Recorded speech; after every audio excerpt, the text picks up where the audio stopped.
Good morning, everyone. I hope everyone is doing well. Bonjour à tous, j'espère que tout le monde va bien. Pour cette première conversation, nous allons nous entretenir avec Enrico Plateo, qui s'occupe du business, du développement économique de Tencent. Donc nous allons nous entretenir pendant 40 minutes. Si vous avez des questions, n'hésitez pas. Avant de commencer à parler de WeChat, spécifiquement en Chine, l'objectif de cette conversation est de voir l'expansion de ces systèmes de messagerie et que ça va bien au-delà du système de messagerie WeChat. Alors, qu'est-ce que pour vous qu'est-ce que sont pour vous les systèmes de messagerie, Enrico? Eh bien, bonjour à tous.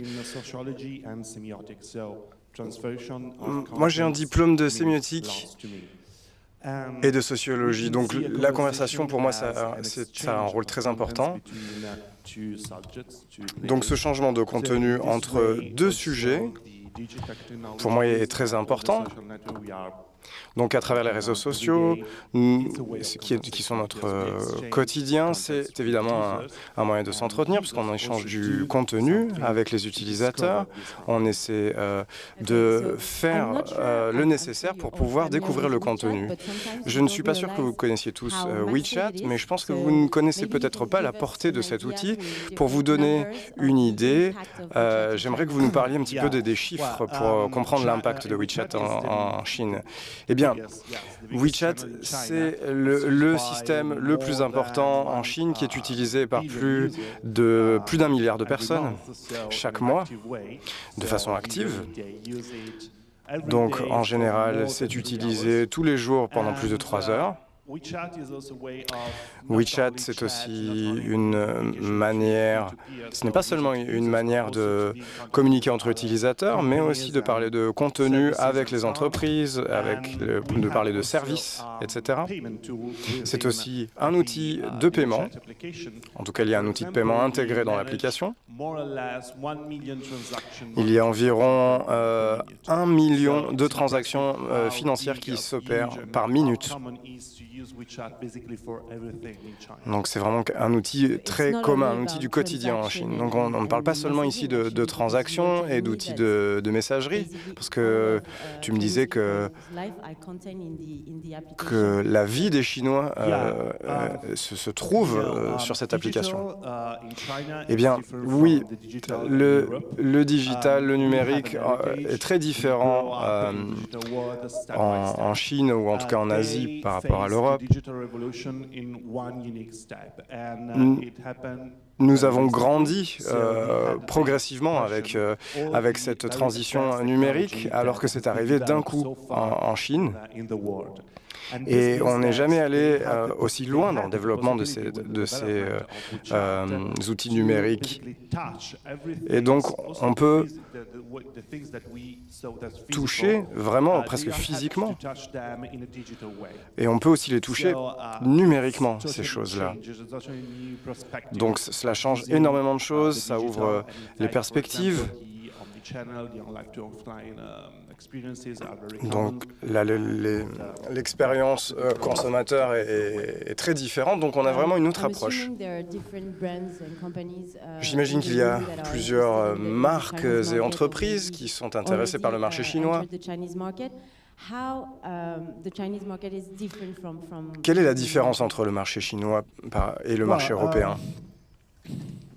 Eh bien, je dirais que ce n'est pas différent, puisqu'il y a une partie physique des ventes, il y a aussi la partie e-commerce, etc.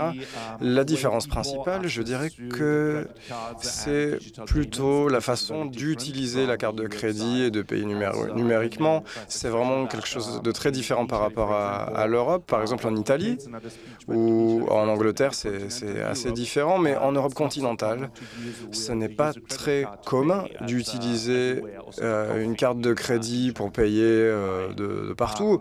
En Chine, on peut utiliser sa carte de crédit pour payer un café, par exemple. Donc ça, ce sont les premières choses. Les gens sont habitués à utiliser des modes de paiement numériques. Et l'un des autres éléments, c'est la relation. Nous pensons qu'à travers les interactions numériques, qui sont parfois un peu froides, ça peut donner quelque chose d'un peu impersonnel, mais ce n'est pas vrai. Il peut y avoir d'autres façons d'interagir. Il y a évidemment les chatbots, qui sont une façon de répondre très rapidement aux consommateurs, mais il y a aussi la possibilité de développer une relation spécifique et personnelle à travers ces moyens de communication. Et c'est très important pour les Chinois, aussi lors de l'expérience d'achat et de shopping. Et donc cette expérience-là doit se poursuivre de façon numérique pour avoir un contact avec la marque. Quand on s'est rencontrés pour la première fois, tu me disais qu'en Europe, on parle d'expérience seamless, mais en Chine, c'est différent puisque ça se fait à travers WeChat. Est-ce que tu aurais un exemple d'expérience seamless, d'expérience similaire à travers ce moyen de communication? Eh bien, les marques et les consommateurs parlent de ça, puisque la plupart des marques aussi qui passent par WeChat viennent d'Europe. Donc, par exemple, quand on va faire ses courses, ou quand on est dans la rue et qu'on achète la nourriture un peu, la nourriture de rue, des sandwichs, etc. On peut utiliser ça. Eh bien, dans les boutiques physiques et dans les boutiques numériques, on a une expérience un petit peu différente. Ce qu'ils ont développé, c'est une expérience de mur, de boutique, si vous voulez, grâce à un QR code.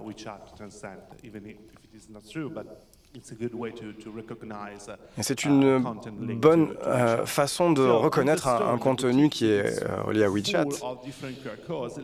Donc, il y a beaucoup de QR codes différents qui sont donc liés à des articles qui peuvent être achetés. Et grâce à ça, l'utilisateur peut être relié à différents contenus sur la base de la collection qui a été choisie. Donc on reçoit un message automatique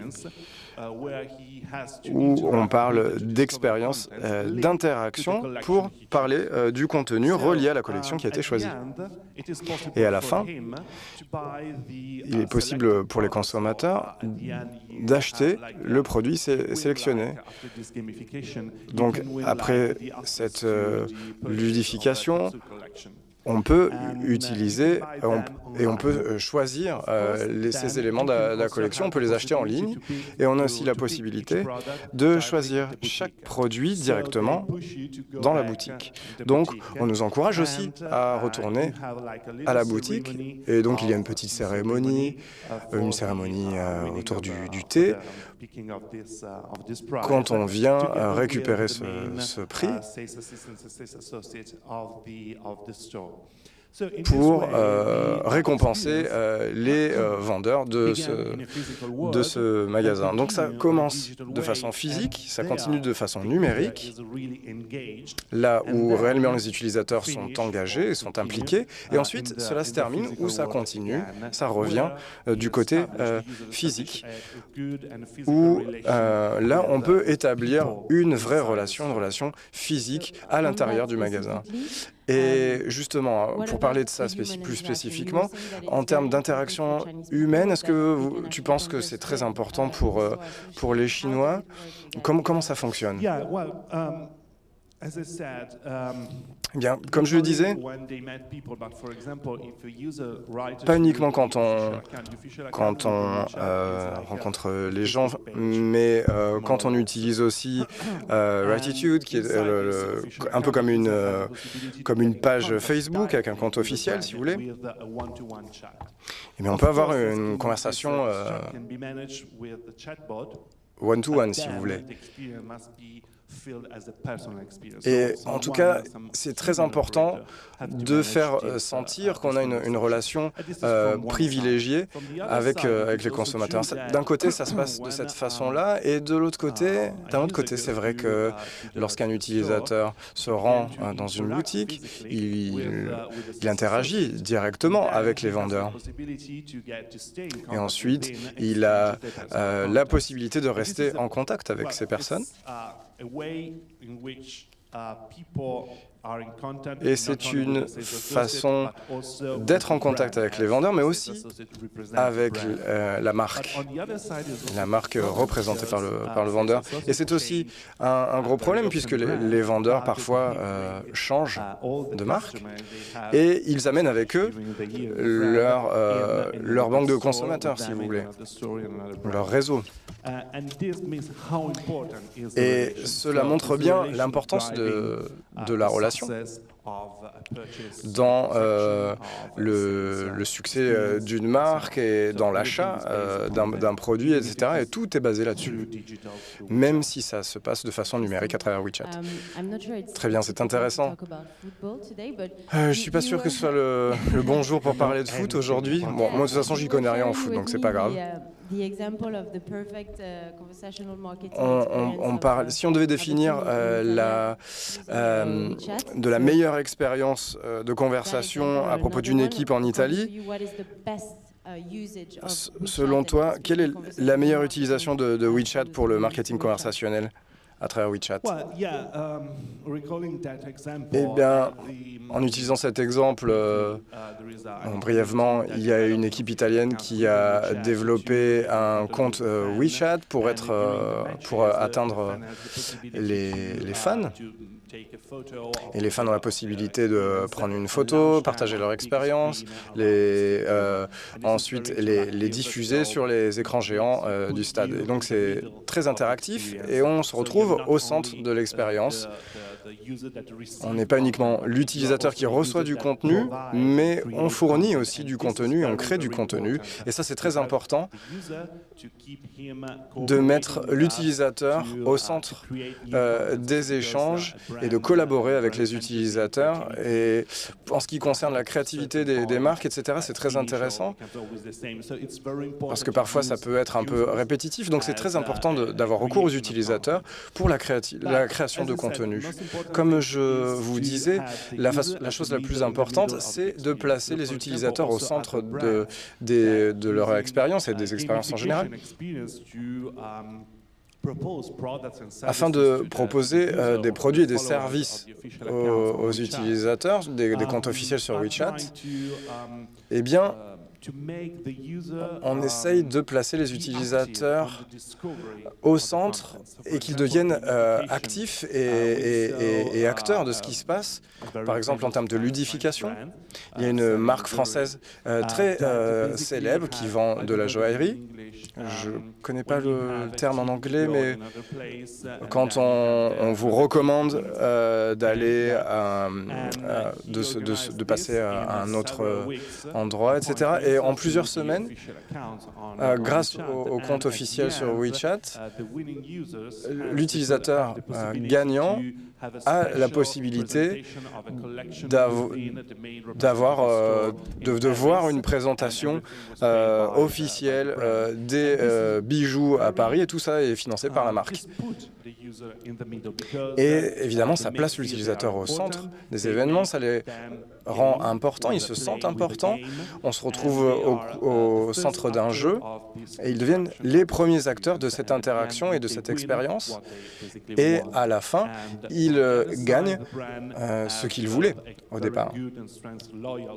Et donc là, on établit une relation de fidélité avec les utilisateurs en leur offrant vraiment une expérience avec la marque et avec des gens de façon physique et avec les produits de la marque. Donc ça vient d'une marque française. Si j'ai bien compris, c'était vraiment dirigé vers les consommateurs chinois. Oui, exact. Et donc ma prochaine question, c'est qu'il y a donc 12 millions de consommateurs chinois qui voyagent en Europe chaque année. Donc c'est évidemment une opportunité incroyable pour les marques européennes. Donc comment les consommateurs chinois préparent leur voyage de shopping quand ils viennent en Europe et comment on peut profiter de cette opportunité pour les marques? Eh bien, je pense qu'il est très important de comprendre que c'est un petit peu différent de nous, parce que les Chinois s'organisent très méticuleusement quand ils partent en voyage. Donc par exemple, on peut commencer à récolter des informations, à s'informer, à organiser un petit peu le circuit qui va être fait presque 6 mois auparavant. Quelles sont les marques les plus intéressantes? Quelles sont celles qu'on va aller voir? Quelles sont les connexions les plus intéressantes? Quelles sont les différences entre les collections chinoises et les collections européennes? Et donc ça, c'est très important pour eux à ce stade-là de la programmation de leur voyage. Et là, il est très important justement de prendre contact avec eux pour les impliquer dans cette expérience, dans l'expérience de la marque, pour les inciter à visiter, à rendre visite, à passer en boutique, etc. Et évidemment, on peut le faire à travers la publicité. C'est une bonne chose. Mais sans penser à l'approche classique de la publicité, c'est très différent en Chine et c'est très différent aussi sur WeChat. WeChat, c'est un service ou une plateforme de service et c'est vendu par Tencent comme un service.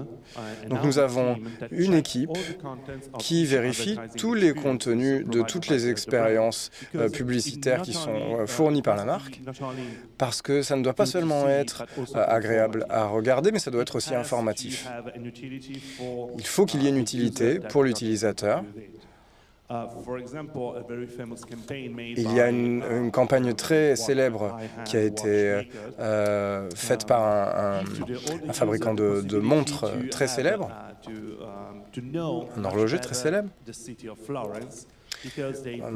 Donc il parlait, et donc tout s'est fait à Florence, dans la ville de Florence, puisque KUL a eu, donc les utilisateurs clés ont des expériences importantes justement de cette ville de Florence, donc c'est vraiment un point de contact. Et c'est ce qui permet de rentrer en contact avec les utilisateurs chinois lorsqu'on leur évoque des villes telles que Florence.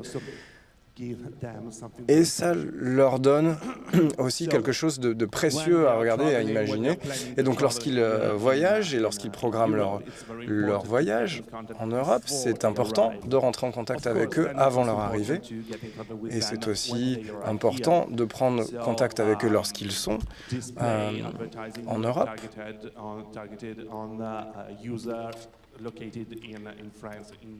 Donc on peut les localiser en Europe, en Italie, en France, au Royaume-Uni, les inciter à utiliser les QR codes sur les vitrines des magasins, puisqu'ils peuvent reconnaître et associer les QR codes à WeChat, donc c'est très pratique. Et ils ont l'habitude d'utiliser ça. Et donc les paiements WeChat sont très importants.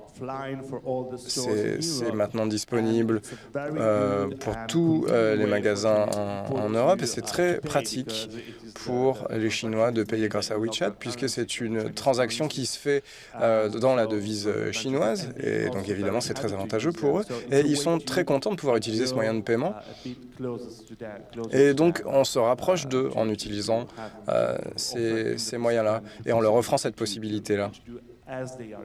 Comme s'ils étaient en Chine, finalement. Et en parlant donc des prescripteurs dont vous parliez, les prescripteurs clés,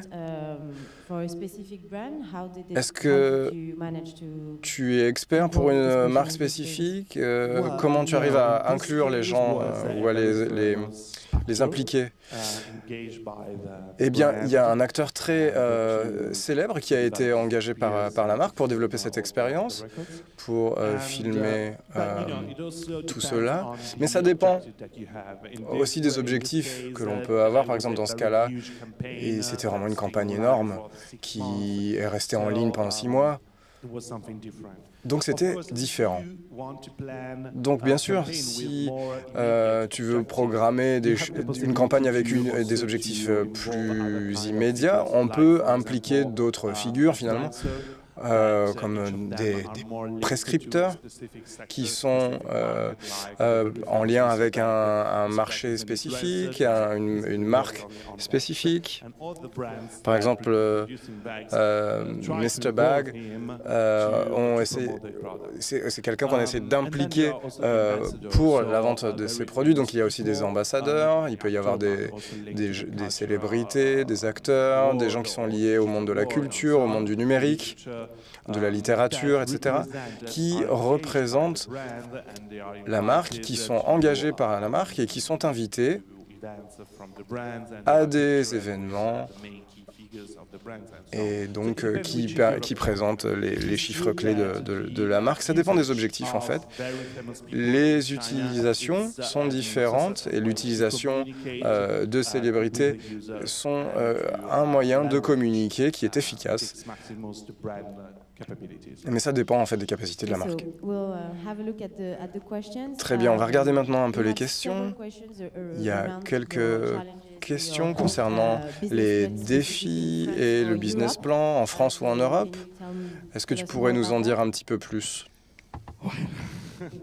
C'est très difficile parce que Tencent est une grande société. On se concentre sur notre produit WeChat et un des premiers éléments que nous essayons de mettre en place, c'est l'utilisation de WeChat comme moyen d'interagir avec la population chinoise, notamment par le biais du paiement, parce que c'est une ressource importante pour les Chinois. Également, l'aspect publicitaire, c'est très utile non seulement pour les marques, mais également pour les utilisateurs chinois, afin de mieux comprendre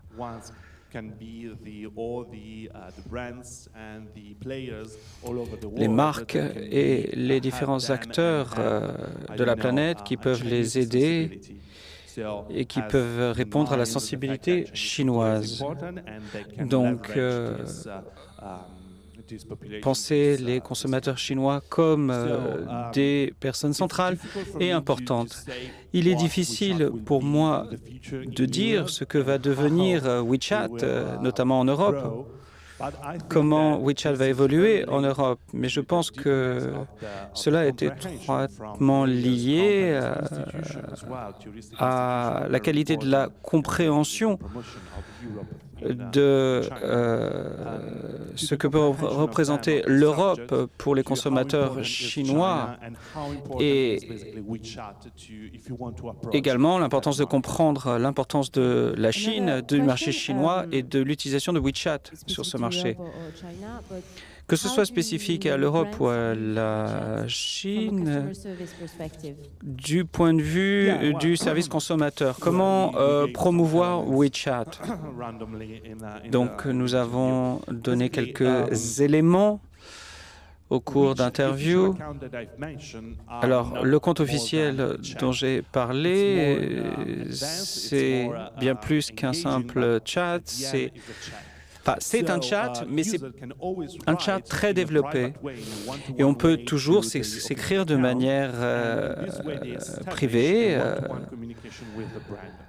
et communiquer ainsi de manière privée avec la marque. Il y a deux possibilités. Soit on a une réponse automatique, style chatbot, c'est-à-dire un feedback automatique. Merci beaucoup de nous avoir écrit. Veuillez me contacter à ce numéro. Ou alors une liste type que l'on vous envoie avec des mots-clés pour avoir des réponses spécifiques. D'autre part, il y a aussi la possibilité d'impliquer des opérateurs humains. C'est une interaction beaucoup plus personnalisée, il y a plus d'émotions, de sensations, plus engageantes. Moi, je tends à suggérer une utilisation du service après-vente sur WeChat. C'est une utilisation mixte, c'est-à-dire les utilisateurs de WeChat sont habitués à avoir une réponse très rapide et c'est une application intéressante des chatbots, c'est-à-dire donner l'impression qu'on est ici, qu'on est réactif, qu'on tient compte de la question, de la demande, et que l'on traitera cette demande très rapidement. Donc tout d'abord l'utilisation d'un chatbot spontanément, puis après une conversation qui serait gérée par un opérateur humain. Également parce que l'humain a également la possibilité d'orienter l'usager en fonction de sa demande pour avoir un suivi plus personnalisé. Et cela, bien sûr, est impossible à faire avec un chatbot qui manque de sensibilité, puisque la plupart du temps, lorsque l'on nous parle à partir d'émotions humaines, de demandes. Alors, tout est possible avec WeChat aujourd'hui? Bon. Le grand avantage quand on travaille avec WeChat, c'est que dans le cadre de ce compte officiel, vous avez votre propre espace et vous pouvez développer toute la technologie que vous souhaitez. C'est-à-dire, c'est intéressant de développer une application dans l'application la plus populaire en Chine. Alors, qu'est-ce qu'on peut faire avec WeChat? Oui, on peut presque tout faire. Imaginez par exemple toutes les habitudes que vous avez, les habitudes numériques, avec toutes les applications que vous avez sur votre smartphone. Et imaginez toutes ces applications regroupées dans une seule application. Par exemple, si vous aviez le smartphone d'un utilisateur chinois en main, vous verrez que ce smartphone a une dizaine d'applications, c'est tout, puisque par WeChat, l'utilisateur peut parler, peut prendre rendez-vous dans un hôpital, peut récupérer le résultat de ses analyses qu'il aura fait dans l'hôpital. On peut également récupérer son permis de conduire. Il y a même des démarches qui ne sont faisables que par WeChat. Donc, en gros, on peut tout faire avec WeChat. Et je pense que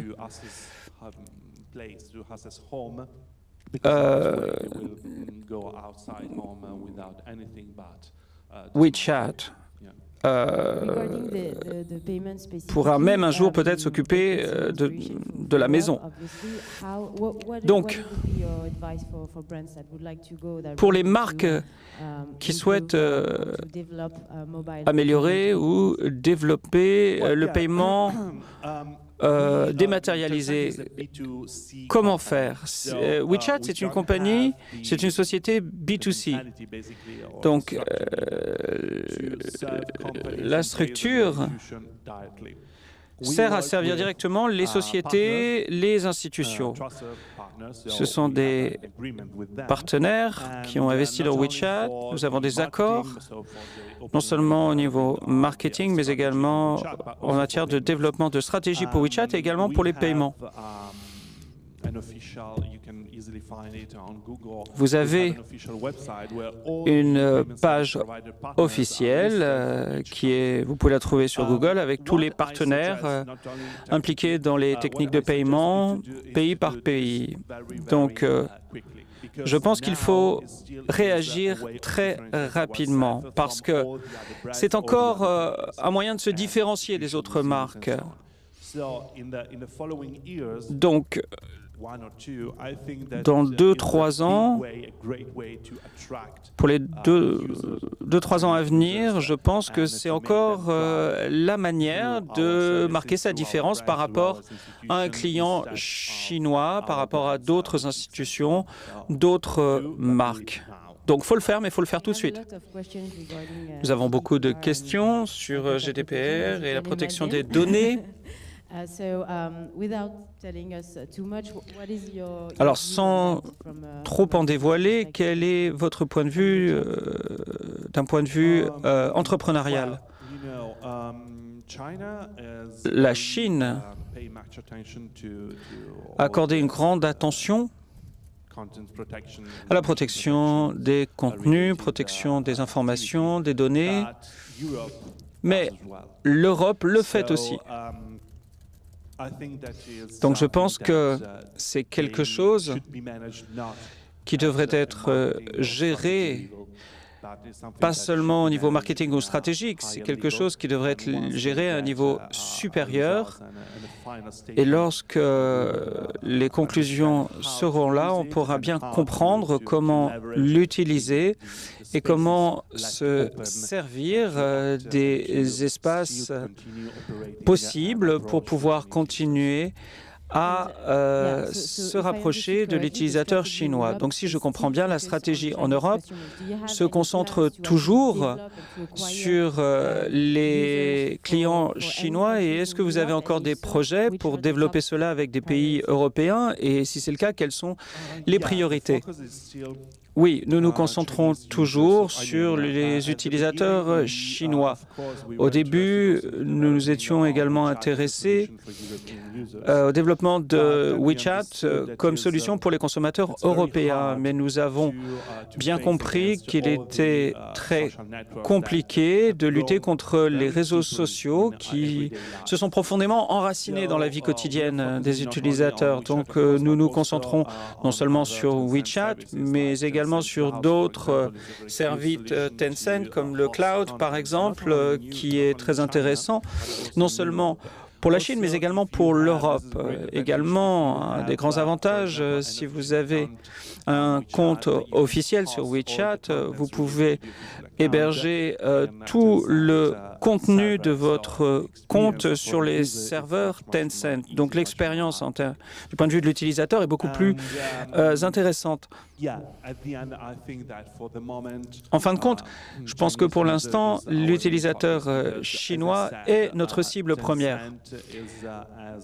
Tencent est une société B2C et notre objectif est d'offrir un service aux utilisateurs chinois afin de faire comprendre à toute la planète que le meilleur moyen de toucher l'utilisateur chinois est de passer par WeChat. Et quelle sera la prochaine innovation de WeChat? WeChat? On est en train de parler de développer des caractéristiques. Il y a d'autres expériences, mais j'en n'en dirai pas plus. Est-ce que vous pouvez nous parler des conséquences sur l'utilisation des applications de messagerie en Chine dans les services après-vente? Lorsque l'on parle de services après-vente, on ne se parle que de messaging, c'est-à-dire passer par le téléphone, par l'email, ou est-ce que vous pensez à d'autres canaux? Pour être honnête, je ne sais pas. Je viens de voir des évolutions des chats numériques donc utilisés pour le service après-vente. Il y a également le téléphone et les emails qui sont utilisés dans la communication du service après-vente. Mais si une société approche dès maintenant le marché chinois, cette société doit bien sûr proposer une adresse email et un numéro de téléphone, mais je ne me concentrerai pas, si j'étais eux, sur cette manière de communiquer avec les utilisateurs chinois. WeChat permet d'avoir une présence institutionnelle en Chine. Les dernières statistiques montrent que l'utilisation d'un site Internet en Chine est de moins de 7%. Et tout se passe sur un téléphone, sur un smartphone. Donc, assurez-vous, par exemple, que votre site Internet, même s'il est utilisé qu'à hauteur de 7%, soit responsive sur un smartphone. WeChat vous permet d'avoir des subtilités dans les expériences, des nuances du point de vue de l'utilisateur. Tout se trouve dans un seul canal de communication en Chine. Et ce ne serait pas vraiment intéressant de dépenser de l'argent dans d'autres canaux de communication, alors que c'est le canal privilégié par les utilisateurs chinois. Et d'ailleurs, dans ce canal, vous pouvez avoir des mini-applications qui sont séparées du compte officiel et vous pouvez ainsi faire passer des promotions. Vous pouvez engager le client chinois. Donc, en l'occurrence, vous avez toute une caisse à outils à disposition sur Tencent, sur WeChat, pour engager l'utilisateur. Merci beaucoup en tout cas. Merci beaucoup d'avoir accepté notre invitation.